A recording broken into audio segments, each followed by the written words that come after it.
安心熟睡褲，全方位防漏，成晚都唔焗。Cortex 安心熟睡褲，全方位防漏，成晚都唔焗。Cortex 安心熟睡褲，全方位防漏，成晚都唔焗。Cortex 安心熟睡褲，全方位防漏，成晚都唔焗。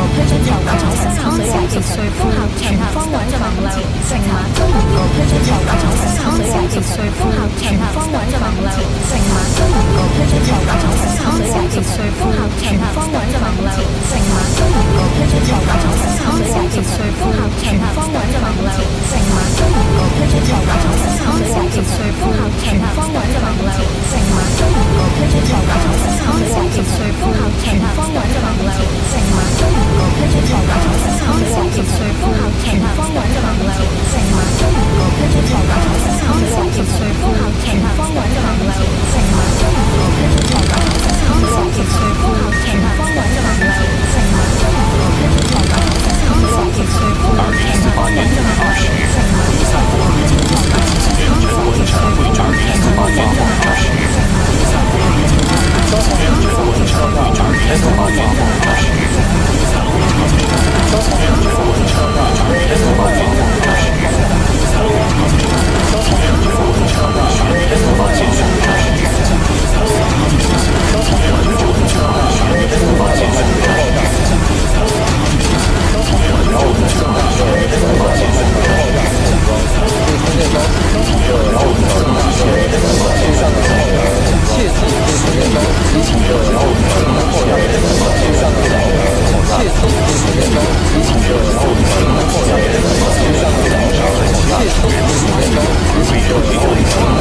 using a melee weapon to break the ice more easily.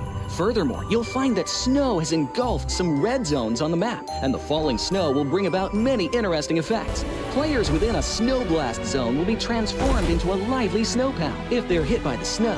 If the snow lands on the ground, a snow pile cover will be created. In this World of Wonder update, we'll be introducing a brand new transformation skill gameplay and a catch me hide and seek gameplay for you to enjoy the transformation skills to the fullest. Of course, you can also use this skill to create more interesting creations. We've also added a Snowy Village map template to celebrate the Frost Festival with creators. Additionally, we've also made some updates and improvements to gameplay devices, game parameter settings, and the editor. For more details, please follow the official PUBG mobile community. We'll continue introducing the latest WoW content to everyone. As for Classic Mode, we've also made some improvements to vehicles, firearms, creation mode, emotes, settings, and more. First, we've enhanced the designated marksman rifles. Some DMRs can be equipped with the full auto mod to fire in full auto. We've also improved the attributes and handling of some vehicles to enhance your driving experience. We've also added a new garage mechanic. From now on, you can choose your dream ride during matches. Meanwhile, we've also added a custom SFX adjustment feature. You can adjust the volume of some sound effects to whatever best suits you. As for creation mode, we'll be introducing some quick view features for watching the victory dance and fireworks displays and the new Frozen Kingdom themed performance in order to provide players with more possibilities for creative content. Furthermore, we've expanded the emote backpack. Now you can equip more emotes before entering the battleground. That's a wrap for the main content in this new version. In addition, new content will be added to the popularity battle event, Metro Royale, and season rewards. For more details, follow our official PUBG mobile community. Snow Battle is coming to town. Winner, winner, chicken dinner. In 2020, while the eyes of most PUBG Mobile viewers were focused on Southeast Asia as well as other regions, there was one region in particular that went under the radar, the 2020 EMEA League. Numerous teams from different regions were fighting for a spot in the 2020 PMGC. Among them, the teams from the EU region were the most dazzling. Canina Power, which had previously won 3rd place in the 2020 PMWL West League, managed to break through and eventually won 6th place in the 2020 PMGC. Class Dilge Athletics from Turkey also successfully took 8th place. For the entire EU region, this was a great start, and in the future, the EU region would grow into an even stronger region. The EU region seems to have endless potential. They always have a number of astonishingly talented newcomers. In the 2021 PMWI, in addition to the veteran team Canina Power taking 2nd place, the newly reorganized team in 2021, Next Rhea, Xenox in the smokes, the solo by themselves, surprisingly won 3rd place. The EU region seems to just have endless potential. There's always a number of astonishingly talented newcomers coming up through the ranks, developing their skills, and in 2021 at the PMWI, you had some of the veterans there for sure. Canina Power taking 2nd place, an incredible performance coming through from them to get that 2nd place. But not only that, you had the reorganized team for Next Rhea in 2021 who won PMPL Turkey. They came 1st in their region and then were invited on the back of that to the PMWI West to take 3rd place. So these new talents working as this new roster at the time, a phenomenal resurgence there, and there's so much more left in the pipeline, I'm sure, for this region. I'm really excited for what the future has, and I can't wait to see what they've got. In the 2021 PMGC, teams from around the world gathered once again. First of all, worth mentioning is that among all the participating countries in the Grand Finals, Turkey had the most with 3. Among them, teams like S2G and Next Rhea finished 4th and 6th respectively. This was a massive achievement. The efforts of the EU region are constantly bearing fruit. Now they just needed an opportunity. 2021 yılında Dünya Şampiyonası istediğimiz gibi başlamıştı. Çünkü West aşamasında 3 takımımızı birden ilk 6'ya sokmayı başardık ve büyük finallere 3 takımımızı göndermiştik. S2G 4. olarak buraya katılma hakkı kazanmıştı ve kadrosunda Rip7, Timber, Kalse, Sylas gibi isimler vardı. Büyük finallerde ne yapacağını çok fazla kestiremiyorduk temsilcilerimizin, çünkü dünyadaki takımların iyi performansları söz konusuydu.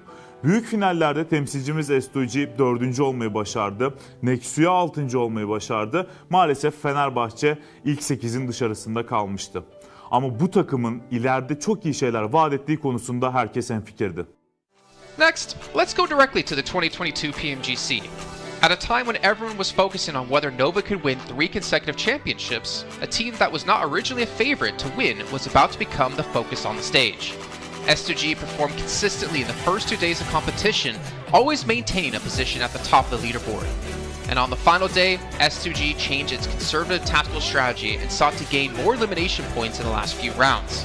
And in the last round, S2G secured the championship with 15 elimination points. The champion of 2022, it is S2G!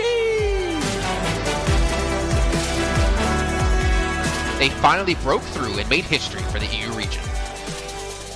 2022 Dünya Şampiyonası bizi büyük zaferler getirdi. Tabii ki Dünya Şampiyonası başlamadan önce bu zaferlerin geleceği konusunda çok bir fikrimiz yoktu. S2G kadrosunda bazı değişiklikler yapmıştı. Takıma yeni katılan oyuncular vardı. Özellikle Reis ile birlikte takımın form seviyesi gerçekten çok yüksekti. 2022 Dünya Şampiyonası finallerine 2 takım göndermeyi başarmıştık. Bir tanesi S2G, bir tanesi Fireflux. Maalesef 2 takımımızın kaderleri birazcık farklı oldu. İlk günden itibaren S2G sürekli olarak zirveyi kovalarken Fireflux için işler iyi gitmemişti. 3. gün geldiğinde S2G güzel maçlar geçirdi ve şampiyonluğu Türkiye'ye getirmeyi başardı. Bu Türkiye e-spor tarihindeki en unutulmaz başarıydı. This year, the EU region has continuously produced even more strong teams. First of all, G Gladiators won first place at the 2023 PUBG Mobile Pro League Spring Regional Championships and third place in the 2023 PMWI.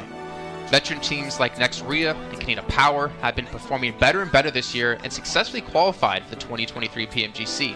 Subsequently, hot recent teams like Mad Bulls, BRA Esports, Major Pride, Elise Esports, Demorte, among others from EU, have also successfully gotten a spot in PMGC. They all look forward to continuing the success of the EU region in 2023. There are many questions surrounding PMGC. Will S2G successfully defend their championship? Will another EU team lift the trophy? Could it even be a team unexpected to win it all? Let's witness it together in Turkey.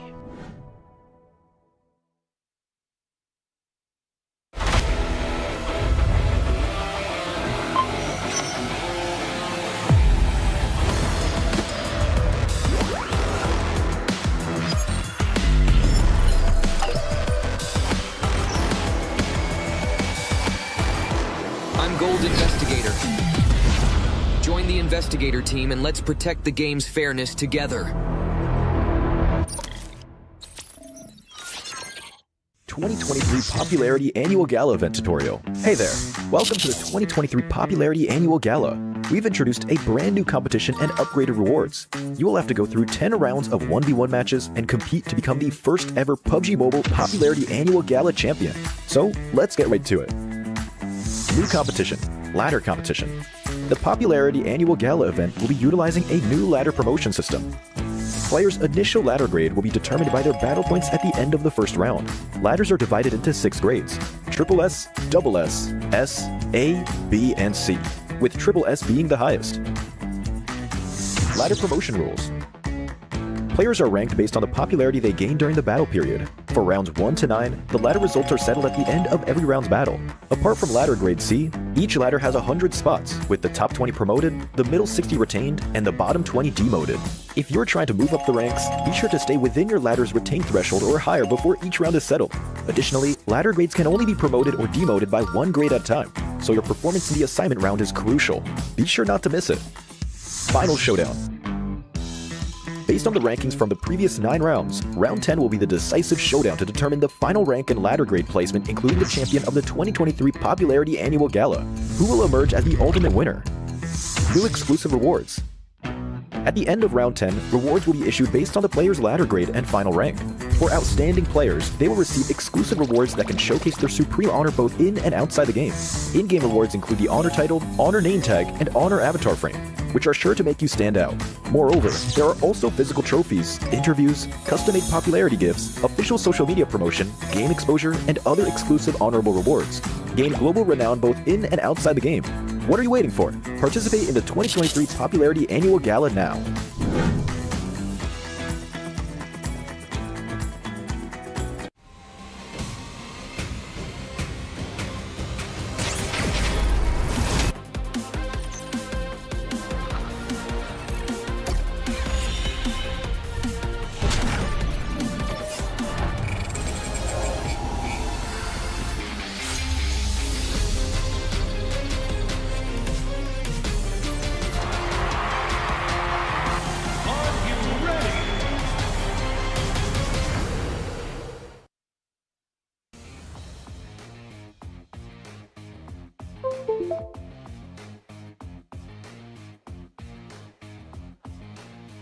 Welcome back to the PMGC 2023, and this is going to be the last chance stage here. And I'm live in Malaysia, Battle Arena PJ, with me none other than Potato coming out from Alter Ego. Now starting off our questions and brief interview for the day. Now, for Alter Ego, you guys were PMSL champions back-to-back for 2 seasons, but it feels like there's a lot of challenges for you in the PMGC League stage. What was the biggest difference if you compare during the PMSL and even the PMGC now? Oke, jadi buat Alter Ego sendiri, kalian itu back-to-back champion di PMSL dan sekarang kamu berada di survival stage PMGC. Jadi apakah perbedaan di antara PMSL dan PMGC itu sendiri? Oke, kalau perbedaannya menurut kita sih dari segi adaptif di tim-tim global ini ya. Karena dari segi adaptif atau adaptasi mereka sangat-sangat kuat lah. Jadi mereka nggak ada patokan mau gameplay gimana, jadi mereka menyesuaikan dari segi gameplay. Okay, if you ask me the difference between PMSL and PMGC, most of the team at this PMGC, they know how to adapt with the situation. They don't have like one specific play style or they want to play passive or aggressive. No, they're not doing that. They just adapt with the situation and improvise from there. So I guess that's the biggest challenge for them as well then. And now, based on yesterday's matches, are there any adjustments? Since today is your last day playing as well, you have to wait for tomorrow. Will there be any adjustment for your team to just make it for the next stage and get a better result? Oke, jadi buat hari ini adalah hari terakhir buat Alter Ego sendiri. Apakah menurut kamu sendiri ada sesuatu lah yang kamu ngerasa bisa nggak kamu lolos ke survival stage nanti gitu? Apa yang kamu harus lakuin buat kamu lolos ke survival stage? Apa yang harus kita lakuin sih pastinya lebih ke mematangkan kesalahan kemarin ya. Jadi kita belajar banyak dari kesalahan kemarin. Kita benar-benar adjust lah untuk hari ini karena hari ini kita terakhir bermain dan grup green besok masih grup red dan yellow masih bermain. Okay, so for me from Alter Ego, we want to do our best. We already touch up our mistake. We already learned from the past, and yes, of course, today group green and versus red, but then red is gonna play in tomorrow. So I think we're gonna perform really well so that group red is not gonna qualify easily to the last chance. Now I'm gonna touch that for a bit more. Since you mentioned about your mistakes yesterday, and it's so hard to actually identify your mistake in a very short time, can you state out some of the mistakes that's quite major for your team? Ya, kamu ngomong-ngomong, kamu ada ngomong tentang permasalahan yang terjadi lah, mistake-mistake yang terjadi. Bisa nggak kamu cerita sedikit aja, apa salah satu contoh mistake-mistake yang terjadi di kemarin hari? Mistake yang kemarin terjadi sih kita belum expect sama keisengan Semnan ya. Jadi benar-benar dari semua map kita benar-benar deket sama dia dan lumayan mengganggu gameplay kita lah.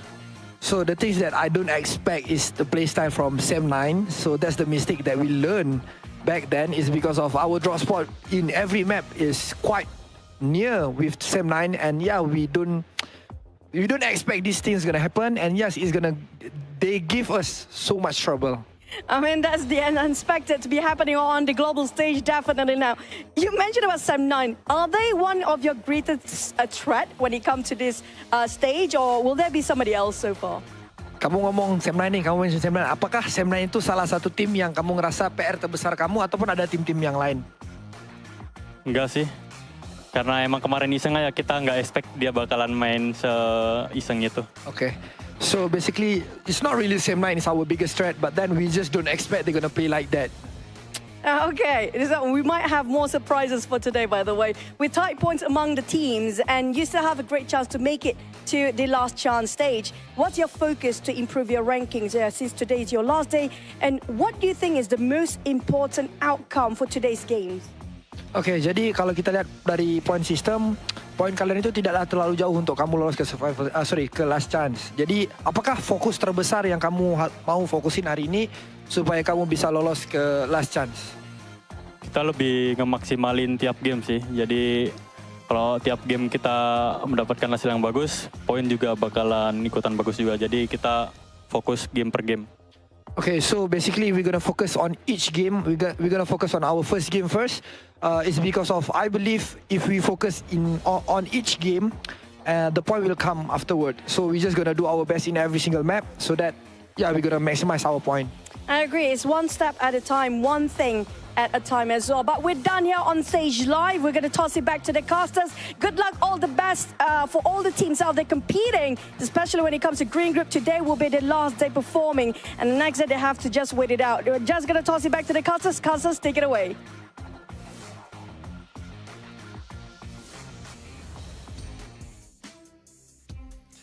Well, as you heard there, Potato, Alter Ego, and all the teams from Group Green, this is your last chance, your last 6 matches to get as many points as possible and potentially keep yourself in the safe zone. I'm Jason Kaplan, and we got Maxman and Kalaris here on the desk to break down everything happening, obviously, yesterday and what's to come up today. And honestly, Max, well, no, wait, I'm not going to go to you, Max. I'm going to go to Kalaris first. Alter Ego had a rough day, to say the least. Yes, they did, and I VOD reviewed them quite extensively. So obviously we heard in the interview there that, you know, Sem9 was one of their downfalls. Luckily for them, they're not playing today. However, I think that is not the issue for them. Yesterday, the issue for them in 4 games out of the 6 was unnecessary risks. You think back to the Sandhawk, you get caught in the water, BTR takes you down, you're done. You think, and the other water scenario on Erangel as well, that was not required whatsoever.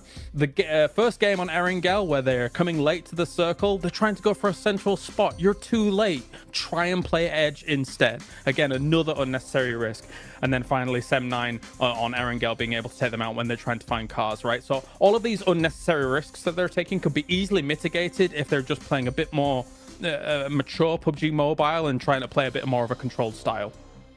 Well, there you go. Before we can hop into some more analysis here, Max, I know you're just ready to talk. I'm going to remind you guys at home about the Infinix GT10 Pro official smartphone here at PMGC 2023. And while you're on your new lovely device, make sure you check out TikTok with the tag PMGC 2023 to find out some stuff behind the scenes, hopefully some interviews, hopefully anything for you guys to watch. And of course, if we do post about the event, make sure you use the hashtag as well. But Max, as you heard Kalaris break down Alter Ego, there's another team out there we really have to focus our attention on, a team who had a special invite into the group stage.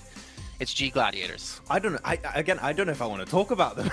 I'm making you talk about them. I don't know. I want to talk about them. I mean, Gladiators, we expect more, right? I still believe in the Gladiators cheese. They're going to cheese until the very end here, Jason. They're going to maybe qualify to the survival stage, to the last chance, should I say, with just a few points. But I want to look onto other teams possibly, because we got also a big shift of groups, right? And one of the few teams that's been added to the mix today, I'm especially excited to see play, is going to be Nigma Galaxy. They played exceptionally well back in their Group Red, and especially with Coops, he was the second top fragger of his group. One of the best pickups, I would say, in the entire year of PUBG Mobile eSport, right? With how they are able to take these fights now, how aggressive they are. I'm especially interested to see how they're going to fight for their spot in Pachinki on the Wrangle against, I believe it's Deep Xavier, how that really unfolds. But Nigma Galaxy has to be one of the teams that everyone is looking at to qualify for the Grand Finals, so they're a very big favorite for me here going in these matches. I'm hyped for them. I'm also hyped for Duxan as well, because South Korea, let's go. Here we are. Oh. They're awesome. They're awesome. And I mean, to be fair, they had a great start to their group initially, and they kind of fell off slowly as time went on. But I've said it multiple times, as South Korea constantly gets more and more days, more games on the board, they're great at assimilating information. All of their teams, all of the teams that qualify for PMGC. So I'm hoping for Duxan to prove big here again today. That was great analysis about Gladiators, by the way. I was going to say, well, that's great stuff to talk about, obviously, Nigma Galaxy and Duxan. But, Max, I really want to hammer home about Gladiators here. My attention actually are over towards potentially Inco Gaming, because obviously they've seen their brethren teams of Alpha 7, of Loops, of Influence Rage perform pretty well. I'm curious to see if they can rise up and be another Brazilian strong power team. But also, and Hyper, because the roster they ended up fielding in Group Red wasn't the roster they ended up fielding in Americas, or the team they ended up fielding in North America PMPL. I mean, to be fair, GFen on the roster was surprised to see them do so well in the group, considering GFen's kind of been out of the team for a while now. But they have, I guess, a lot of pressure coming their way from North America in general, considering they're our only representative. And I don't know. It's going to be tough, man. That's all I can say. I know that Zifan is watching a lot of, doing a lot of viewer parties, watching a lot of the different regions. So I think that might have helped out, actually, because he knows kind of what to expect in these matches against all these different teams, how they're going to rotate, and how these matches are going to be unfolding. So maybe that has been helping them out quite a bit. But it can't help you against the domination of Brazil right now, because Influence Rage are just running away with it. And As you said already, talking about Inco, Jason, they have already played at this stage. Nenebich in particular, one of my favorite players of the region that I would like to see them potentially climb up. But that would be too many Brazilian teams almost in the grand finals. There can't be all of them. That's not possible. Or could it? I don't know. Yeah, we'll see. Obviously, still a lot to come up down the way. But we can see a comparison here of Mad Bulls up against Enigma Galaxy. And Mad Bulls obviously struggling when it came to placement points, able to put up a ton of eliminations and obviously double chicken dinners as well. We could see just obviously the performance when it came to group stage quite different when it came to eliminations.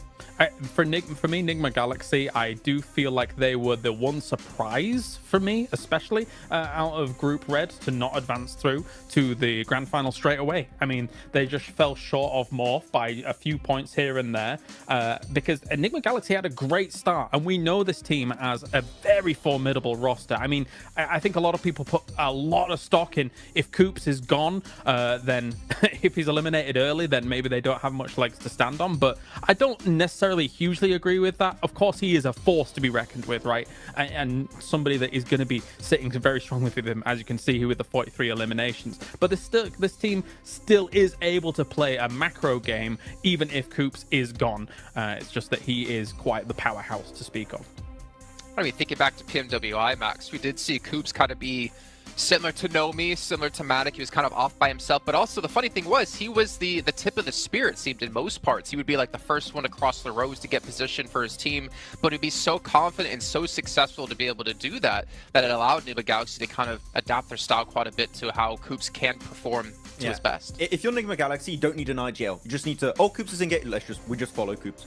Enable him. No, just enable Coops, exactly, to kind of take these fights, because clearly, as you said, he is the spearhead of these scenarios. He is the one that is leading the charge for this fight.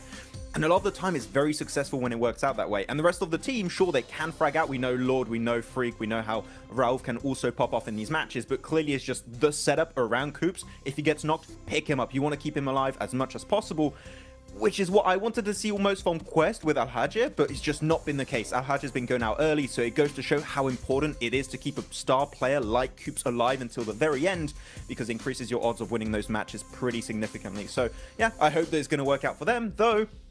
If you're looking also on this graphic, Radio Seal, currently Reject, we had some great moments, right, Kalaris, in the group stage.